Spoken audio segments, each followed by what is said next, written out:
Hi again, everyone. Welcome back. Today we're going to talk about how you can ask people to repeat themselves if you haven't understood or you haven't heard what they said. So there are various reasons why we need people to repeat themselves. Maybe you're doing an online meeting. I know that's really common these days and the connection is poor, or you're in a noisy office or restaurant. Perhaps the person speaks too fast or has an unfamiliar accent, or maybe they mumble. Mumble means when they don't speak clearly. I think that's quite a common complaint about native British English speakers, that they tend to mumble and don't say their words clearly. And it's absolutely fine to ask someone to repeat. You probably do it often in your first language and you don't even think about it. You don't feel so self-conscious, so it's not an issue. I want you to ask for repetition in English. It will help so much. It doesn't matter if you don't understand every word, but if it's stopping you from understanding the main idea, please don't feel embarrassed to ask someone to repeat themselves. Just do it in the right way. It's not polite or natural to say something like repeat please, which is what I put on the thumbnail, and I hear repeat please. I hear that sometimes from people, or can you repeat please? That's also very unnatural for us to say that, although of course people will understand, but I think it will make you feel more confident asking for repetition if you know the most natural and the most common ways to ask people to repeat themselves. So let's look at some better options.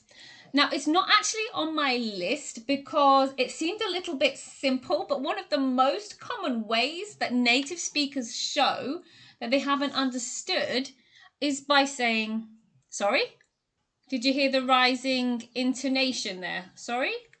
So that shows the other person they understand that you haven't understood what they've said, or you didn't hear what they said, and they will repeat or possibly rephrase the thing that they just said. So as you'll see going through my list, sorry is used a lot. We apologize a lot, especially in British English. It's not just a stereotype. So if you feel like you're saying sorry all the time, you're probably doing something right. So let's take a more detailed look. Now, if you haven't understood in general, or you couldn't hear what the person said, you could say, sorry, I missed that. Sorry, I missed that. And we'll understand that you need us to repeat ourselves. That's fine. Secondly, and for the same reasons you didn't understand or you didn't hear, you could also say, sorry, I didn't catch that. Would you mind saying it again? Sorry, I didn't catch that. Would you mind saying it again? Notice the would you mind part here. So this makes it quite a polite way to ask for repetition. So it's ideal for business settings or with people you don't know so well.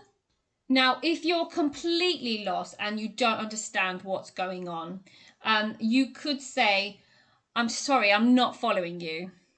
I'm sorry, I'm not following you.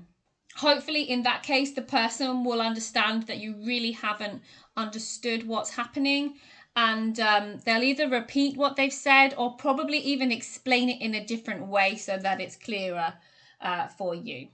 Okay. Now, the next example is for when maybe the person is speaking too quietly or you're in a noisy setting, and you could say, please, could you speak up a bit? I'm struggling to hear you. Or, please, could you speak up a bit? I'm struggling to understand you. You don't need to say the I'm struggling to hear or understand you part, but it adds a little something, and it suggests that maybe it's not their fault that you can't understand them, even if they're talking too quietly or they're mumbling. It just adds a little something, and I think it's a useful extra thing to say in these contexts. Okay, and the last one, number 5, if you just didn't hear or understand a part of what someone said, sorry, what was that last part? I didn't quite catch it. Or, sorry, what was the first thing that you said? I didn't quite catch it. So there you can identify a specific part of what they said so that they don't need to repeat everything. And they can just specify or clarify exactly what they said for the part that you didn't understand. So there you go. Sorry for all the stories, but I'm hoping these will help you feel more confident the next time you need someone to repeat themselves. So, do you know any other good ways to ask for repetition? Leave them in the comments section below. Thanks again then. Bye for now.